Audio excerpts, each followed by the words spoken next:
Naku, ang gabi pong sinabi ng sarili kong anak na yaya lang daw ako sa sarili kong bahay pa, sa harap pa ng kanilang mayayamang kamag-anak. Ang kahihiyang iyon, ang hiya na iyon, halos ikinamatay ko po. Sa loob po ng maraming taon, ako po ang gumanap bilang ilaw ng tahanan. Inimanage ang budget. Pinapanatili ang kaayusan ng bahay, kahit na ako po ang nagbayad para sa kanilang kasal-bahay. Pero para sa kanila, ako po ay parang ingay lamang sa background, isang taong dapat baliwalain. Hanggang sa araw na nagdesisyon sila na wala na akong silbi. Umalis po ako, nadala lamang ang aking pitaka, Kabanata 1, ang sandaling tahimik ang Pasko. Isang panahon ng pag-asa, ng pagtitipon ng pamilya, ng mga ngiti at tawanan. Pero sa taong iyon, sa bahay pa mismo ng aking anak na si Daniel, hindi ko naramdaman ang init ng Pasko.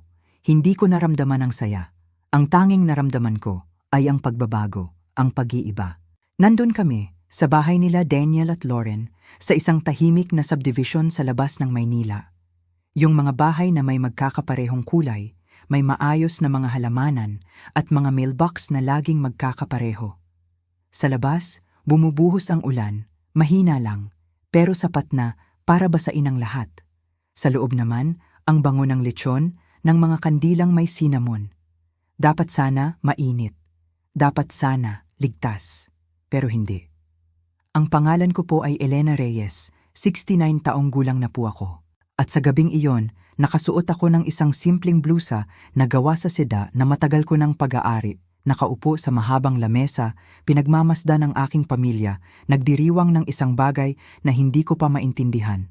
Nandoon po si Loren, ang aking manugang. Bigla po siyang tumayo. At sa pagtayo niya, agad pong nakuha niya ang atensyon ng lahat. Halatang-halata po na may ipararating siya.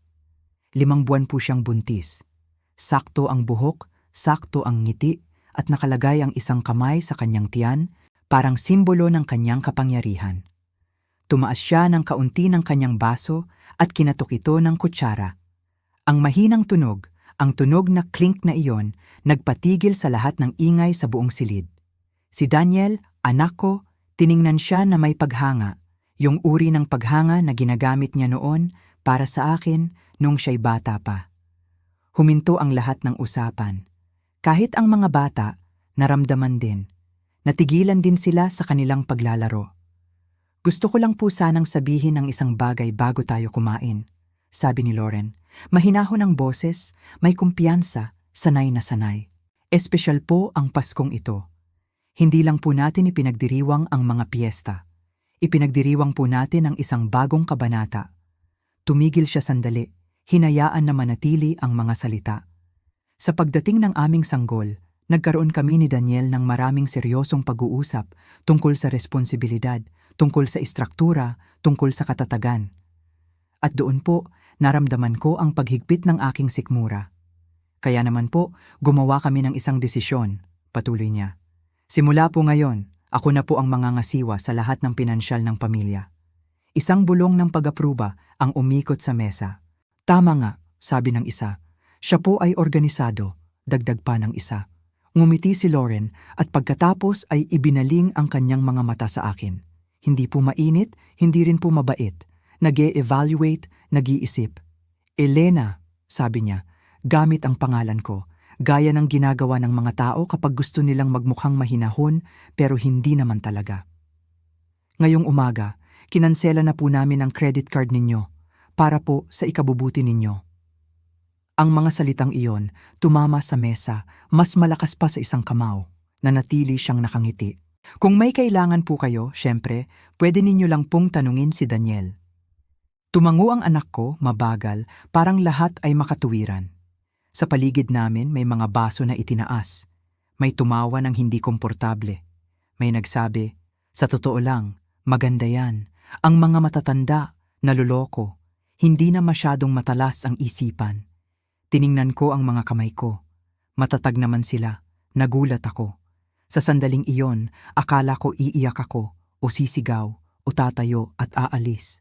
Pero wala ni isa sa mga iyon ang nangyari. Mayroong bagay na mas malamig at mas malinaw ang tumahan sa aking dibdib. Inangat ko ang aking baso, uminom ako ng kaunting sip. Pagkatapos ay ibinalik ko ito sa mesa. Ang tunog ay tahimik lang, pero malakas pa rin ang dating. Tumayo ako ng dahan-dahan. Bawat kasukasuan, pinaalala sa akin ang aking edad. Pero nakatayo ako ng tuwid.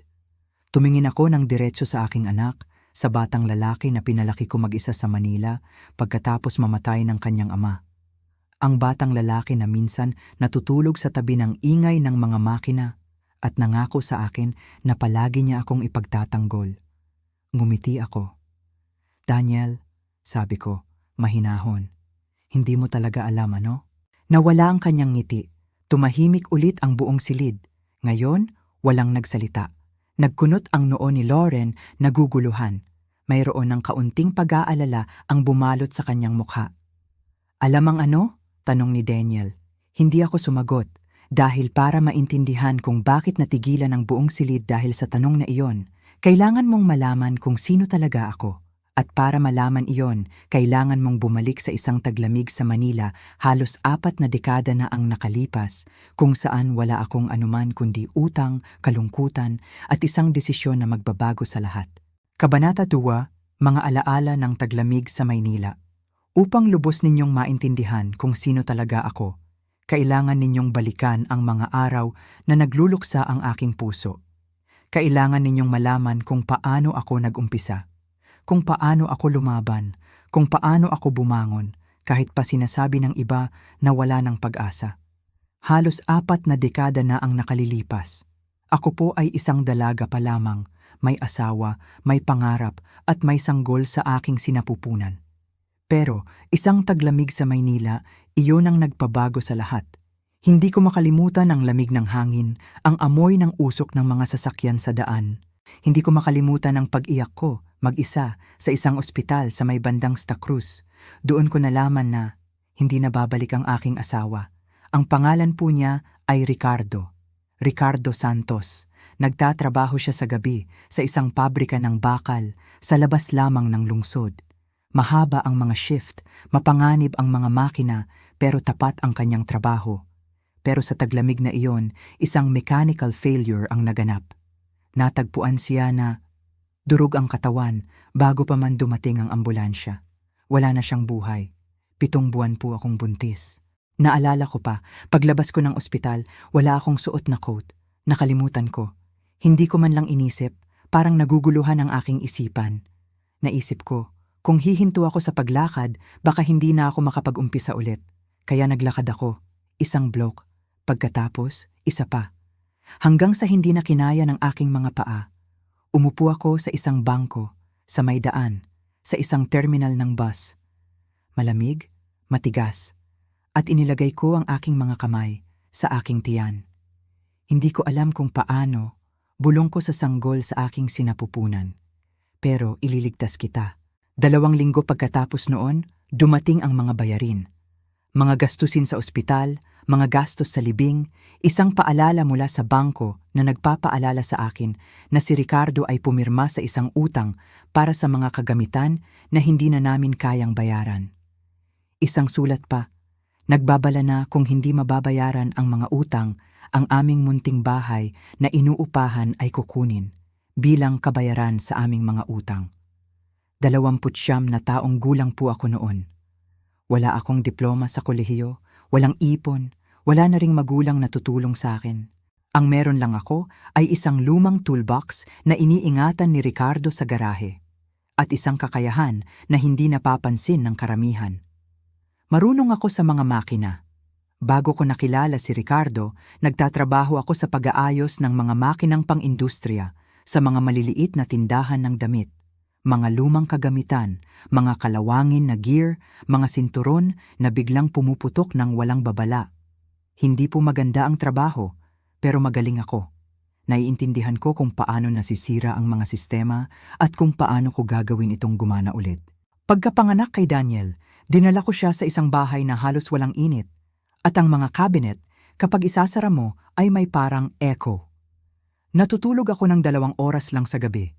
Gigising para pakainin siya, pagkatapos magtatrabaho sa gabi para sa pera. Nagbabayad ako ng mas mababa sa dapat. Tinatanggap ko ang mga bayad na naantala. Oo nang oo ako, madalas. May mga gabi, umiiyak ako ng tahimik habang kinukarga si Daniel gamit ang isang kamay at hinigpitan ang mga tornilyo gamit ang isa pa. Mga gabi na tinatanong ko ang sarili ko kung ang pagmamahal sa kanya ay makasarili dahil hindi ko siya mabibigyan ng higit pa. Pero sa kung saan sa pagod na yon may lumakas sa loob ko. Tumigas ang loob ko. Hindi na ako nag-iisip ng pag-survive ng ilang linggo. Nagsimula na akong mag-isip ng ilang taon. Natutunan ko kung anong mga may-ari ng mga tindahan ang nagbabayad sa oras. Natutunan ko kung aling mga lugar ang tahimik na lumalago at kung alin ang napapabayaan na. Natutunan ko kung paano basahin ang mga kontrata, kung paano magtanong ng hindi nagmumukhang desperado, kung paano maghintay. Nakikita ng mga tao ang isang byuda na may grasa sa ilalim ng mga kuko at isang sanggol sa kanyang hita. Hindi nila nakikita ang isang taong nagbibigay pansin. Pagsapit ni Daniel ng 3 taong gulang, hindi na lamang ako nag-aayos ng mga makina. Bumibili na ako ng mga sirang makina, inaayos ko sila, at pinapaarkila ko sila sa mga maliliit na bodega na hindi kayang bumili ng mga bagong kagamitan. Hindi po swerte ang tawag doon. Pasyensya. At habang ang lungsod sa paligid ko ay nahihirapan, habang ang mga gusali ay nagiging walang laman, at ang mga pabrika ay nagsasara, natutunan ko ang isang bagay na hindi itinuro sa akin ng sinuman. Ang mga taong nakakaligtas, hindi palaging ang pinakamalakas. Minsan, sila yung mga nagtatayo ng tahimik habang ang lahat ay tumitingin sa ibang direksyon.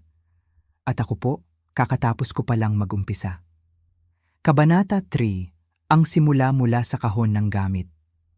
Dumating ang mga araw na napuno ng mga bayarin, ng mga sulat mula sa bangko, mga banta ng pagkawala ng aming maliit na bahay. Naramdaman ko ang bigat ng mundo sa aking mga balikat. Pero hindi ako sumuko, hindi ako nagpadala sa takot. Tiningnan ko ang lumang toolbox, ang mga gamit na iniwan sa akin ni Ricardo. Sa loob noon, hindi lamang mga tornilyo at wrench, kundi ang aking pag-asa. Dahil kailangan kong mabuhay. Kailangan kong kayanin, hindi lamang para sa akin, kundi para kay Daniel. Kaya, nagsimula akong magtrabaho. Kinabukasan, lumakad ako sa mga lansangan ng Manila, naghahanap ng mga trabaho. Pumunta ako sa mga maliliit na pabrika, sa mga bodega, sa mga tindahan ng damit. Sinabi ko sa kanila na kaya kong ayusin ang kanilang mga makina. Hindi madali. Madalas ako ay tinatawanan. Madalas, minamaliit ako. Isang byuda, may dalang sanggol, nagtatrabaho sa isang mundong para sa mga lalaki. Pero hindi ako tumigil. Nagtatrabaho ako ng walang tigil. Sa umaga, sa hapon, at lalo na sa gabi. Binabantayan ko si Daniel, pinapakain ko siya, tinutulugan ko siya, at pagkatapos ay magtatrabaho ako hanggang sa pagod na ang aking mga mata. Minsan, ang sahod ay kulang pa sa pangangailangan. Minsan, inaabot pa ng ilang buwan bago ako bayaran. Pero, nagtitiyaga ako. Kaya ko po ito. Paulit-ulit kong sinasabi sa aking sarili. Nagtuturo ako sa aking sarili sa bawat pagkakataon. Natutunan ko kung paano maging matatag kahit na sa mga araw na ang aking puso ay puno ng kalungkutan. Natutunan ko kung paano maging matapang kahit na minsan ay natatakot ako. Sa paglipas ng panahon, unti-unting nakilala ako ng mga tao sa Manila. Hindi bilang isang biyuda, kundi bilang isang magaling na mekaniko. Unti-unti, dumami ang aking mga trabaho. Hindi ko na kinailangan pang maghanap. Sila na ang lumalapit sa akin. Nagsimula akong magbayad ng mga utang. Nakabili ako ng mga pagkain para kay Daniel. Nakabili ako ng mga gamit para sa bahay. Hindi naging madali. Maraming beses akong napagod, nasaktan, at nawalan ng pag-asa. Pero, hindi ako sumuko. Dahil, alam ko na kailangan kong lumaban. Kailangan kong lumaban para kay Daniel. Nagsimula akong mag-ipon. Hindi malaki ang aking kinikita, pero nag-iipon ako kahit kaunti. Inilalagay ko ang aking pera sa isang maliit na bangko, sa isang account na hindi alam ni Daniel. Ito ang para sa iyong kinabukasan, sinasabi ko sa aking sarili. Ito ang magiging tulong mo sa oras na kailangan mo. Sa paglipas ng panahon, nakita ko na ang aking mga paghihirap ay nagbubunga. Hindi man ako mayaman, pero mayroon na akong sapat na pera para mabuhay kami ni Daniel ng maayos. Hindi ko pa rin sinasabi kay Daniel ang tungkol sa mga utang at ang aking mga pinagdaanan. Gusto kong lumaki siya na alam kung paano pahalagahan ang pera, kung paano magtrabaho ng mabuti, at kung paano maging matatag. Hanggang sa isang araw, nagtanong siya. "Nanay," sabi niya, habang nakatingin sa akin ng malalim, "bakit po tayo nabubuhay ng simple?" Ngumiti ako. "Anak," sabi ko, "dahil sapat na ang sapat." At iyon ang naging totoo. Sa pamamagitan ng aking mga paghihirap, natutunan ko ang mga aral na hindi matututunan sa paaralan. Natutunan ko kung paano lumaban, kung paano maging matapang, at kung paano makamit ang tagumpay. At ang lahat ng iyon, nagsimula sa isang lumang toolbox at ang aking determinasyon na magsimula muli. Kabanata 4, mga aral mula kay Ginoong Ricardo. Magandang araw po sa inyong lahat. Ako po si Elena at nais kong ikwento sa inyo ang isang napakahalagang aral na natutunan ko sa buhay. Ito ay tungkol sa pag-i-invest at ang taong nagturo sa akin ng lahat ng ito ay si Ginoong Ricardo Medina. Siya ay isang retiradong manager ng logistics at talagang napakagaling niya sa kanyang larangan. Ang lahat ay nagsimula nang ako ay makilala siya. Alam niyo naman, sa edad nating ito, minsan pakiramdam natin parang wala na tayong masyadong bagong matututunan. Pero mali pala ako. Si Ginoong Ricardo, sa kabila ng pagiging retirado niya, ay puno ng kaalaman at karanasan. At napakalaki ng tulong niya sa akin. Nagsimula kami sa pag-uusap tungkol sa aking mga pinagkakaabalahan. Ako ay nagtatrabaho pero lagi akong nag-iisip kung paano ko mapapalago ang aking pera. Gusto kong magkaroon ng mas matibay na kinabukasan, lalo na para sa aking mga apo. At doon pumasok si Ginoong Ricardo. "Elena," sabi niya sa akin, "ang pag-i-invest ay hindi lang para sa mga mayayaman. Ito ay para sa lahat. Lalo na sa atin na gustong magkaroon ng seguridad sa hinaharap." Napakalinaw niya magsalita. Hindi siya gumagamit ng mga teknikal na salita na mahirap intindihin. Ang mga salita niya ay diretso sa punto at madaling maintindihan. Nakinig ako ng mabuti sa kanyang mga payo. Sa simula, medyo natakot ako. Ang pag-i-invest, sa aking isipan, ay parang masyadong komplikado. Pero ipinaliwanag niya sa akin ang lahat ng dahan-dahan. Ang importante, Elena, ay ang pag-aaral. Kailangan mong alamin kung saan mo gustong ilagak ang iyong pera. Kailangan mong maging matalino sa pagpili, sabi niya. At ano nga ba ang kanyang ipinayo sa akin? Una, tinuruan niya akong mag-invest sa mga real estate o mga ari-arian. Ang lupa at bahay, Elena, ay palaging nagkakahalaga. Ito ay isang matatag na investment, paliwanag niya. Nakuha ko ang ideya. Pero paano ba ako magsisimula? Wala naman akong ganoong kalaking pera. Maghanap ka ng mga property na pwede mong rentahan, sabi ni Ginoong Ricardo. At iyon nga ang ginawa ko. Sinimulan ko ang paghahanap ng mga property na may potensyal na kumita. Naghanap ako ng mga lugar na malapit sa mga paaralan, ospital, o kahit mga pabrika. Sa ganitong paraan, palagi kang may mga taong gustong umupa ng property mo. Una kong binili ang isang maliit na lote sa Cavite. Ang halaga nito ay mga 150,000 pesos. Hindi naman ako nagkaroon ng problema sa pagbabayad dahil mayroon akong mga ipon at nag-loan din ako sa bangko. At doon ko sinimulang hanapin ang mga gustong umupa. Sa tulong ni Ginoong Ricardo, natutunan ko ang lahat ng dapat kong malaman. Pag-aaral ng merkado, sinuri namin kung gaano karaming tao ang naghahanap ng paupahan sa lugar na iyon. Pag-aayos ng property, tiniyak namin na ang bahay ay nasa maayos na kondisyon. Paghahanap ng mga umuupa, naglagay kami ng mga anunsyo at nakipag-ugnayan sa mga broker. At unti-unti, nakita ko na ang aking pera ay lumalago. Ang mga upa ay sapat upang bayaran ang aking loan at magkaroon pa ako ng kita. Masaya ako. Talagang masaya ako. Ngayon, mayroon na akong ilang property na pinapaupahan. Patuloy akong nag-i-invest at salamat kay Ginoong Ricardo Alam ko na kung ano ang aking ginagawa. Ang kanyang payo ay hindi lamang nagbigay sa akin ng kita, kundi nagbigay din sa akin ng katiyakan sa kinabukasan. Ang pinakaimportante sa lahat, ang aral na natutunan ko kay Ginoong Ricardo ay hindi lamang tungkol sa pera. Ito ay tungkol sa pagiging matalino, pagtitiyaga, pag-aaral, at laging pagtitiwala sa sarili. Iniisip ko, bakit hindi ko pa ito ginawa noon? Kung pwede ko lang balikan ang nakaraan, sana mas maaga ko pa sinimulan. Pero hindi naman huli ang lahat, di ba? Kaya naman mga kaibigan, huwag kayong matakot mag-invest. Maghanap kayo ng mga taong makakatulong sa inyo. Huwag kayong mag-atubiling magtanong at matuto. At tandaan, ang pag-i-invest ay hindi lamang tungkol sa pera. Ito ay tungkol sa pagbuo ng isang matibay na kinabukasan para sa inyo at sa inyong mga mahal sa buhay. Salamat po sa pakikinig. Sana ay may natutunan kayo sa aking kwento. Mabuhay tayong lahat, Kabanata Fema, ang katahimikan na nagtatagumpay. Magandang araw po uli sa inyong lahat. Ako pa rin po si Elena at nais ko pong ikuwento sa inyo ang isa pang bahagi ng aking buhay. Ito ay tungkol sa aking anak na si Daniel at ang desisyon ko na manahimik. Sa paglaki ni Daniel, nakita ko ang pagbabago sa aming buhay. Ako naman, patuloy ang pagtatrabaho at pag-i-invest. Ngunit, may isang bagay na pinili kong itago. Ito ay tungkol sa aking kayamanan. Hindi ko sinabi kay Daniel kung gaano kalaki na ang aking kinikita. Bakit? Kasi gusto kong lumaki si Daniel na may sariling sikap. Ayaw kong maging palaasa siya.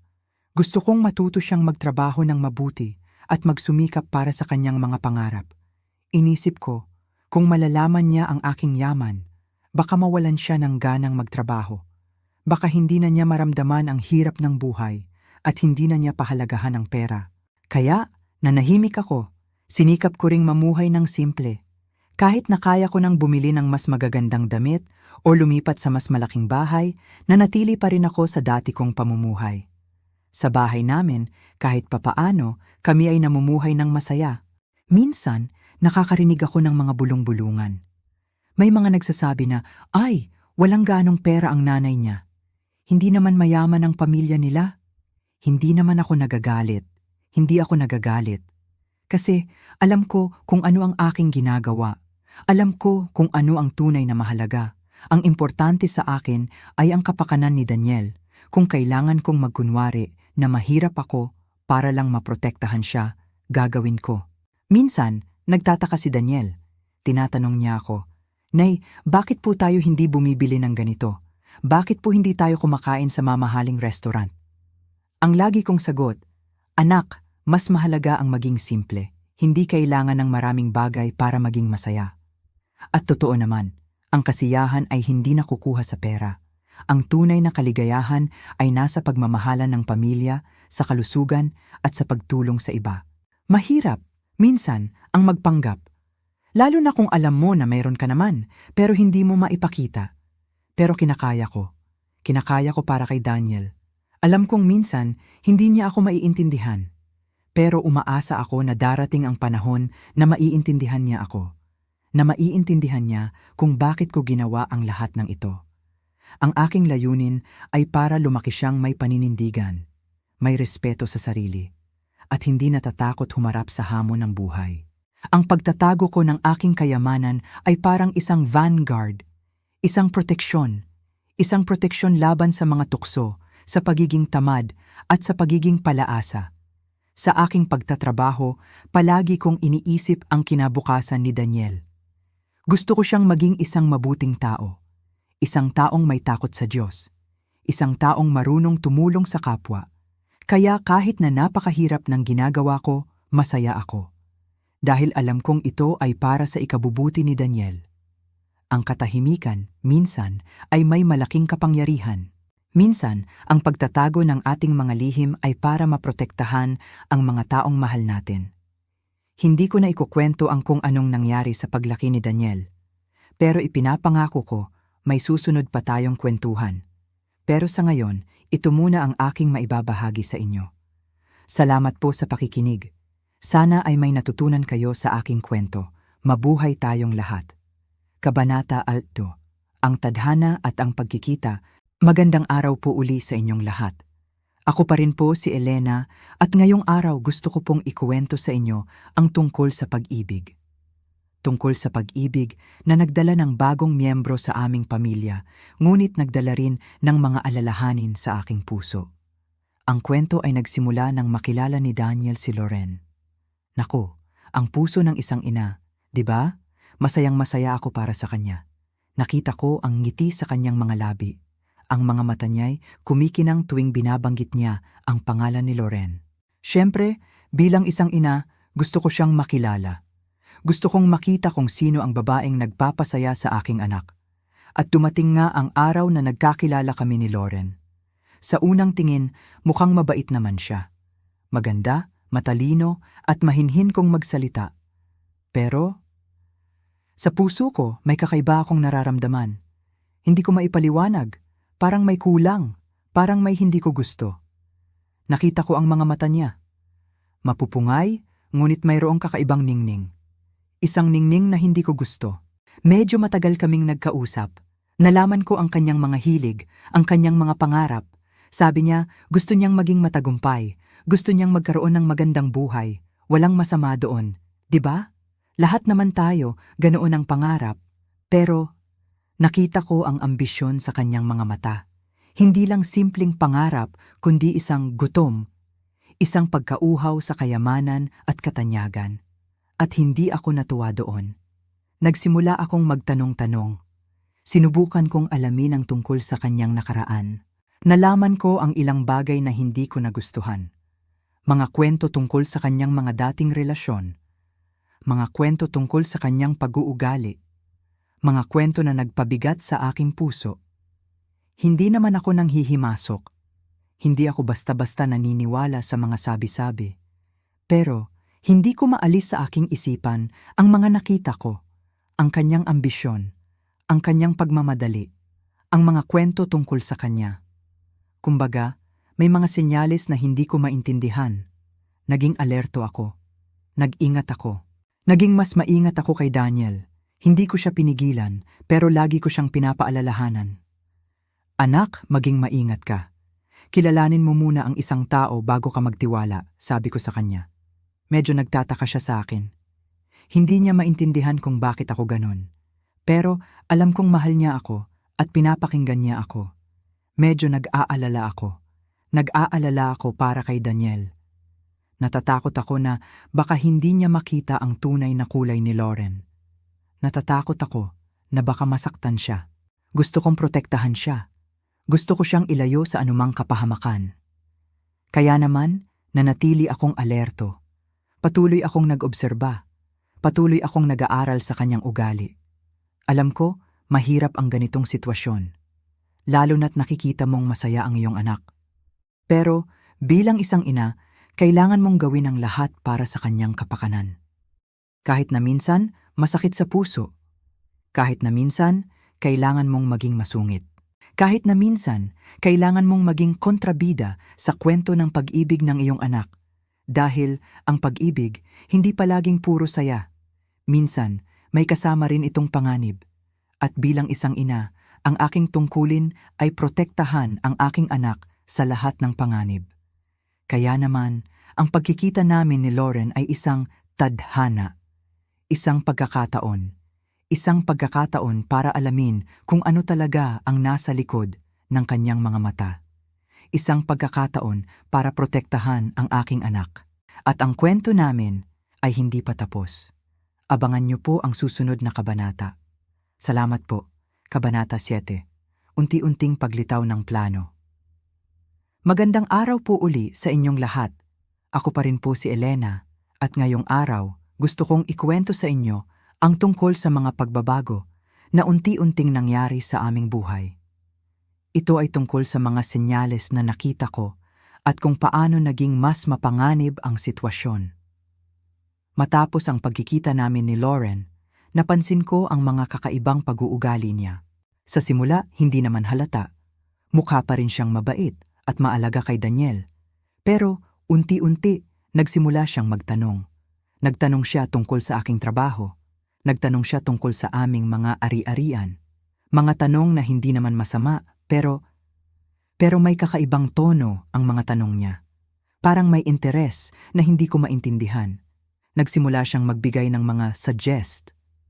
Nay, bakit hindi niyo po ipagkatiwala kay Daniel ang pagpapatakbo ng negosyo niyo? Sabi niya minsan. Nay, bakit po hindi niyo i-update ang inyong mga ari-arian? Baka pwede pang kumita ng mas malaki. Mga suggest na parang may laman. Unti-unti, nakita ko na sinisimulan niyang kontrolin ang buhay ni Daniel. Hinihikayat niya si Daniel na sundin ang kanyang mga desisyon. Pinapalakad niya si Daniel sa mga bagay na gusto niya. Unti-unti, ginagawa niyang sentro ng buhay ni Daniel. Sinimulan niyang ilimit ang aking impluensya kay Daniel. Kapag mayroon kaming hindi pagkakaunawaan, pinapanigan niya si Daniel. Kung may mga desisyon akong hindi niya gusto, sinisikap niyang baguhin ito. Parang sinisimulan niyang alisin ako sa buhay ni Daniel. Napansin ko na nag-iiba na rin ang ugali ni Daniel sa akin. Minsan, hindi na niya ako kinakausap ng maayos. Minsan, hindi na niya ako pinakikinggan. Nasasaktan ako. Bilang isang ina, sobrang sakit na makita na unti-unti kang nawawalan ng lugar sa buhay ng iyong anak. Pakiramdam ko, parang may isang shadow na unti-unting lumalapit at sumasakop sa aking anak. Alam ko, hindi madali para kay Daniel. May bagong pag-ibig siya. May mga bagong pangarap. Pero, kinakabahan ako. Kinakabahan ako na baka hindi niya makita ang katotohanan. Kinakabahan ako na baka magamit siya. Nakita ko ang plano. Nakita ko ang unti-unting paglitaw ng kanyang diskarte. Gusto niyang kontrolin ang buhay ni Daniel. Gusto niyang magkaroon ng kapangyarihan. Gusto niyang makuha ang lahat. Kaya naman, naghanap ako ng paraan para pigilan siya. Kailangan kong protektahan si Daniel. Kahit na mahirap, kailangan kong lumaban. Nagsimula akong magsalita. Sinabi ko kay Daniel ang aking mga nakikita. Sinabi ko sa kanya ang aking mga alalahanin, pero hindi niya ako pinaniwalaan, hindi niya ako pinakinggan. Nay, masyado ka pong nag-iisip, sabi niya sa akin. Nay, mahal ko po si Loren. Sakit, sobrang sakit. Pero hindi ako sumuko. Patuloy akong maghahanap ng paraan, patuloy akong lalaban. Dahil mahal ko si Daniel at hindi ko siya hahayaang masaktan. Kapitulo 8. Ang naglalantad, batas ng tagapagpaliwanag ng katotohanan. Tagpuan. Ang ikalawang handaan ng Pasko kung saan ang katotohanan ay lumabas. Mga kaganapan. Nahaharap ni Elena si Loren at inihayag ang katotohanan tungkol sa kanyang mga ari-arian sa tulong ng abogado. Buod. Sumagot si Elena, inilantad ang katotohanan tungkol sa mga ari-arian at mga maling gawain ni Loren sa harap ng buong pamilya. Mga kakaibang mga salita, handaan, pagdiriwang, espesyal na okasyon. Abogado, attorney, legal counsel. Ari-arian, properties, assets. Lantad, ilantad, ipaalam. Maling gawain, malpractice, unethical deeds. Simula ng paglalahad. Magandang gabi po sa inyong lahat. Sinimulan ni Elena ang gabi, ang kanyang puso ay naglalaro sa kanyang dibdib. Nakita niya ang lahat ng kanyang mga kamag-anak, ngiting hindi nagmamaliw, naghihintay para sa isang espesyal na pagtatanghal. Ito na ang ikalawang handaan ng Pasko, at sa pagkakataong ito, walang makakahadlang sa kanya. Napansin niya si Loren, nakaupo sa tabi ng kanyang ina. Tila walang kamalay-malay sa kung ano ang mangyayari. Huminga siya ng malalim. Ito ang araw na kailangan niyang harapin ang lahat at ilantad ang katotohanan. Alam ko na ilang taon na ang nakalipas simula ng huli tayong nagkasama, sinabi ni Elena. Ang kanyang boses ay malinaw at matatag. Ngunit ngayon, mayroon akong mahalagang sasabihin sa inyong lahat. Kinuha ni Elena ang kanyang upuan, tumingin sa kanyang mga kamag-anak.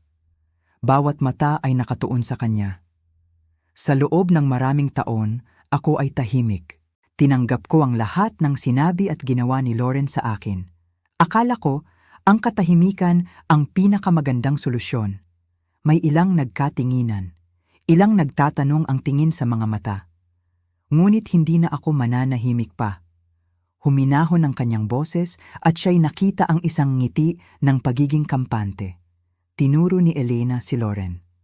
Sa paglipas ng panahon, maraming bagay ang nagbago.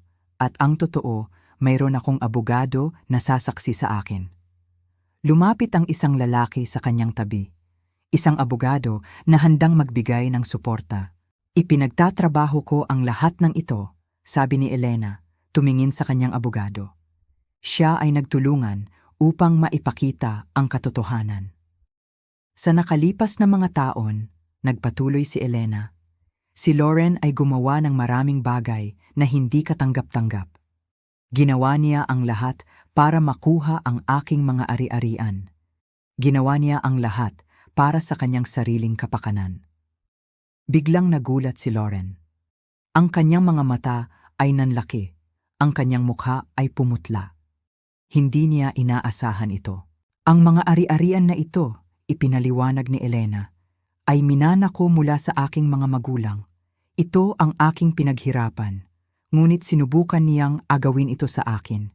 Akala niya madali akong malilinlang. Tumingin siya sa kanyang mga kamag-anak. Hinding-hindi ko siya hahayaan na gawin iyon. Nilingon niya ang abogado. Sa tulong ng aking abogado, nakolekta namin ang lahat ng katibayan. Tumingin siya kay Lauren. Mula sa mga dokumento ng bangko, sa mga sulat, sa lahat ng bagay na kanyang ginawa. Ang lahat ng ito ay patunay na ginawa niya ang lahat para sa pera. At ngayon, sabi ni Elena, ang kanyang boses ay nanginginig sa emosyon. Nais kong ipaalam sa inyong lahat ang katotohanan. Inabot niya ang isang selyadong sobre sa abogado. Pakibasa mo po, abogado. Binuksan ng abogado ang sobre at binasa niya ng malakas ang lahat ng dokumento. Mula sa account sa bangko, ito ay nagpapakita ng maraming paglilipat ng pera. Mga malalaking halaga ng pera. Pera na dapat ay para kay Elena. Nagulat ang lahat. At mula sa mga sulat, patuloy ang abogado, ipinapakita nito ang mga kasunduan na ginawa ni Lauren sa iba't ibang tao. Mga kasunduan na nilabag niya. Ang abogado ay nagpatuloy sa pagbabasa, inilalahad ang lahat ng mga detalye. Inilalantad ang lahat ng maling gawain ni Lauren. Habang nagbabasa ang abogado, lumaki ang gulo. Nagsimula ng magtanong ang mga kamag-anak, nag-uusap ng mahina. Sa wakas, natapos ang abogado. Tumahimik ang lahat. Tumingin si Elena kay Lauren. Ngayon, alam na ng lahat ang katotohanan. Ngumiti si Elena. Ngayon, ang lahat ay malinaw na. Ang lahat ay nasa inyong harapan. At ngayon, ako ay magtatagal para ipaalam sa inyo ang mga bagay na aking isinalang-alang. Huminga siya ng malalim. Mahal ko ang aking pamilya, sabi niya. Ang kanyang puso ay puno ng emosyon. Ngunit hindi ko hahayaan na saktan ako ng sinuman. At sa mga bagay na ito, dapat ninyong malaman, hindi ako natatakot, hindi ako susuko, at alam ko na sa wakas, ang katotohanan ang mananaig. Tumingin siya sa kanyang mga kamag-anak. Kaya ko pa rin kayong mahalin, ngunit hindi ko hahayaan na gamitin ako ng sinuman. Tumingin siya kay Lauren. Ngayon, kailangan kong lumayo. Ngunit maniwala kayo sa akin. Ang katotohanan ang makapagliligtas sa atin. Tumingin siya sa kanyang mga kamag-anak na may mga mata na puno ng luha. Naway gabayan tayo ng Diyos. At sa huling pagkakataon, tumalikod si Elena at umalis sa silid. Ang kanyang puso ay nakaramdam ng kalayaan. Kabanata 9. Mga epekto at bagong desisyon. Malinaw na boses, may tamang pagbigkas at pagbibigay diin. Magandang araw po sa inyong lahat. Kamusta po kayo? Ako po si Daniel at gusto ko pong ikwento sa inyo ang nangyari sa akin kamakailan. Ang buhay minsan talaga namang parang gulong, di ba? May mga oras na nasa itaas tayo at may mga oras din na nasa baba. Pausa sandali. Pagkatapos po ng lahat ng nangyari nung nabunyag na ang katotohanan, ang dami kong pinagdaanan. Parang bumagsak ang mundo ko, ang sakit. Pausa, may bahid ng lungkot sa boses. Si Lauren, ang dating akala kong mundo ko. Pero hindi pala siya ang para sa akin. Ang sakit sabihin, pero kailangan kong tanggapin. Kaya nagpaalam ako sa kanya.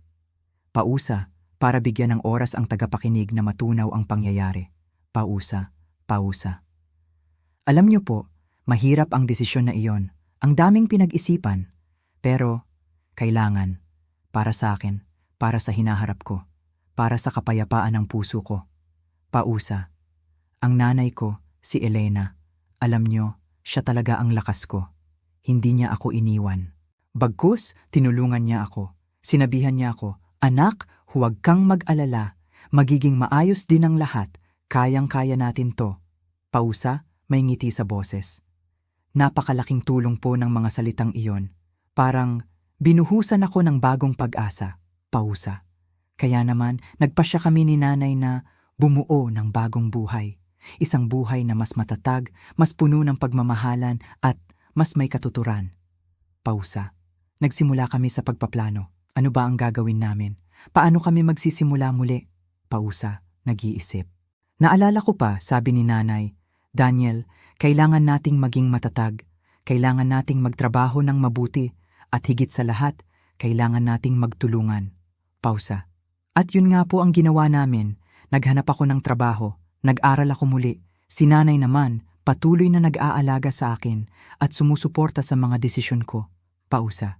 Kaya nga po, gusto ko pong sabihin sa inyo, hindi madali ang lahat. Pero, kaya natin, kahit anong pagsubok ang dumating sa atin, kaya natin malagpasan. Pausa. Ang pag-iwan kay Lauren, hindi madali. Pero, kailangan, para sa aking sarili, para sa kinabukasan ko, kailangan kong magsimula muli. Pausa. Ang pagtutok sa nanay ko, ito ang pinakamahalaga. Siya ang aking inspirasyon, ang aking gabay. Pausa. Kaya, saan ako pupunta ngayon? Ano ang gagawin ko? Pausa. Sa ngayon, nagtatrabaho ako bilang isang salesman sa isang tindahan ng mga gadgets dito sa Maynila. Medyo mahirap pero masaya naman ako. Kumikita ako ng mga 20,000 pesos kada buwan. Pausa. Sapat na po para sa amin ni nanay. Pausa. Pausa. Nagsisikap din ako na mag-ipon. Plano kong magtayo ng sarili kong negosyo balang araw. Gusto kong magkaroon ng maliit na tindahan o kaya isang online shop. Pausa. Nag-iisip. Ang mga pangarap, mahalaga ang mga ito. Sila ang nagbibigay sa atin ng lakas. Pausa. Si nanay, patuloy siyang nagbibigay sa akin ng lakas. Sabi niya, "Anak, huwag kang susuko. Patuloy kang mangarap. At lagi mong tatandaan, nandito lang ako para sa'yo." Pausa, may emosyon. Ang pagmamahal ng isang ina, walang kapantay. Pausa. Kaya po, sa inyo pong lahat, lalo na sa mga nakatatanda, huwag po tayong mawala ng pag-asa. Kahit anong edad natin, may mga bagong simula pa, may mga bagong pangarap pa. Pausa, ang buhay ay laging may pag-asa. Pausa, salamat po sa pakikinig. Hanggang sa muli, mabuhay tayong lahat. Tono ng pagtatapos, malinaw at may ngiti sa boses. Kapitulo 10. Ang tunay na pamana. Magsimula sa isang malumanay na tono, parang nagkukwento sa kaibigan. Kamusta mga kaibigan? Kumusta po kayo? Ako po si Lola Elena. Matagal-tagal na rin ang panahon, di ba? At sa paglipas ng panahon, marami nang nagbago. Pero may mga bagay na hindi talaga nagbabago. Mga bagay na talagang mahalaga. Alam nyo ba, habang tumatanda ako, lalo kong naiisip kung ano nga ba talaga ang tunay na pamana.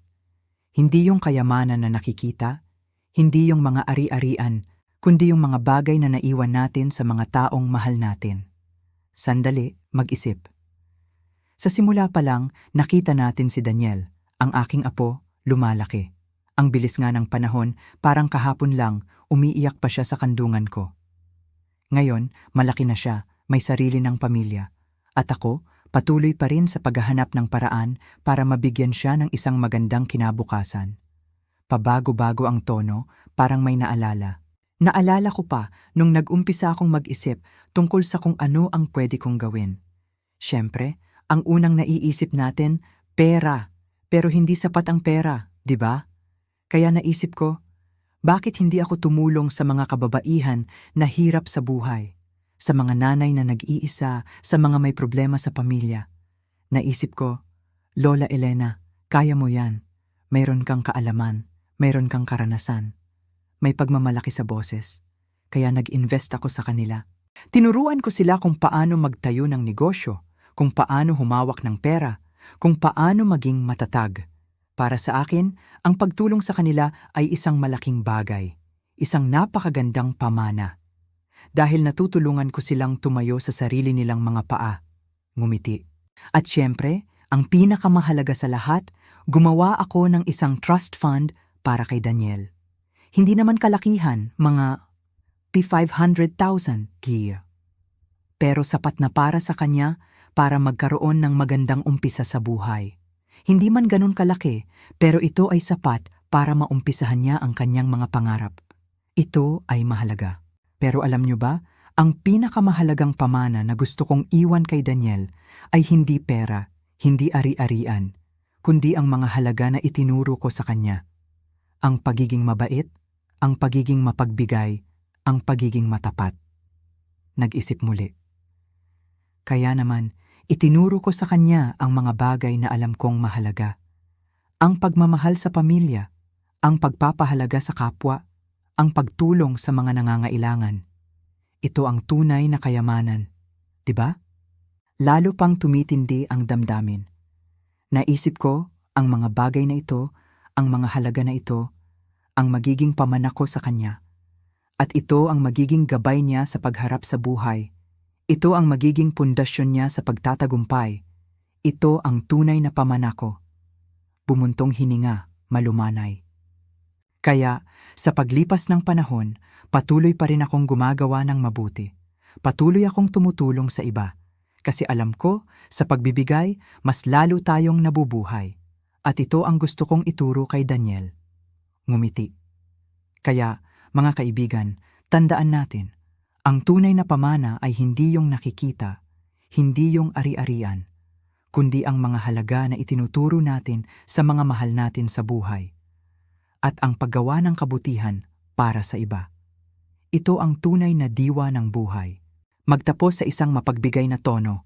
Kaya hanggang sa muli, mabuhay tayong lahat, ingat po kayo palagi. At sana, maging maganda ang inyong araw. Nako, ang bilis talaga ng panahon, 'di ba? Parang kahapon lang, nagkukwento ako tungkol sa aking mga pinagdaanan, sa aking mga ginawa. At ngayon, nandito na tayo sa dulo.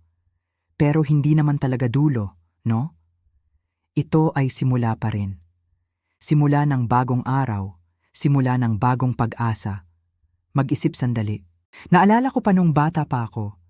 Lagi kong naririnig sa aking lola at lolo ang tungkol sa mga pamana. Sabi nila, ang pamana ay hindi lamang pera, hindi lamang ari-arian. Ngayon, mas lalo kong naiintindihan. Ang tunay na pamana ay nasa puso, nasa pag-iisip, at nasa mga ginagawa natin. Ito ay ang mga halaga na itinuturo natin sa mga mahal natin sa buhay. Ang mga aral na ibinibigay natin sa kanila. Lumamig ang tono, may nostalgia. Kaya naman, sa paglipas ng panahon, patuloy akong naghahanap ng paraan para mabigyan ng magandang kinabukasan si Daniel. Para sa kanya, para sa mga apo ko. Seryoso. Nagawa ko ang mga bagay na alam kong tama. Tumulong ako sa mga nangangailangan. Namuhunan ako sa mga taong gusto kong umunlad. At gumawa ako ng trust fund para sa kanya. 500,000 pounds. Hindi man kalakihan, pero sa aking palagay, sapat na. Sapat na para sa kanya para magkaroon ng magandang umpisa. Tumingin sa malayo, may ngiti. Pero higit sa lahat, gusto kong iwan sa kanya ang mga halaga na itinuro ko. Ang pagmamahal sa pamilya, ang pagiging mabait, ang pagtulong sa kapwa. Ang mga bagay na hindi mawawala kahit anong mangyari. Ito ang tunay na kayamanan. Muling nag-isip. Kaya, sa pagtatapos ng kwentong ito, gusto kong sabihin sa inyo mga kaibigan, huwag nating kalimutan ang tunay na kahulugan ng pamana. Mahina, parang nag-iisa. Ang pamana ay hindi lamang pera. Ito ay ang mga halaga na itinuturo natin, ang pag-ibig na ibinibigay natin, ang kabutihang ginagawa natin. May pag-asa sa boses. Sa bawat araw na lumilipas, gumawa tayo ng mabuti. Magpakita tayo ng pagmamahal. Tumulong tayo sa iba. Dahil ang mga bagay na ito, ang mga ito ang mananatili. Ang mga ito ang tunay na pamana na ating maiiwan. Nagiging mas mainit ang tono. At para kay Daniel, gusto kong malaman niya na mahal ko siya. Na palagi akong nasa tabi niya, sa puso niya, na sana maging masaya siya sa kanyang buhay. Ngumiti. Kaya, mga kaibigan, maraming salamat sa pakikinig sa aking kwento. Sana may natutunan kayo. At sana magpatuloy tayong gumawa ng mabuti, malumanay at mapayapa. Magandang araw po sa inyong lahat. Ingat po tayo palagi. At tandaan, ang pamana ay patuloy na buhay.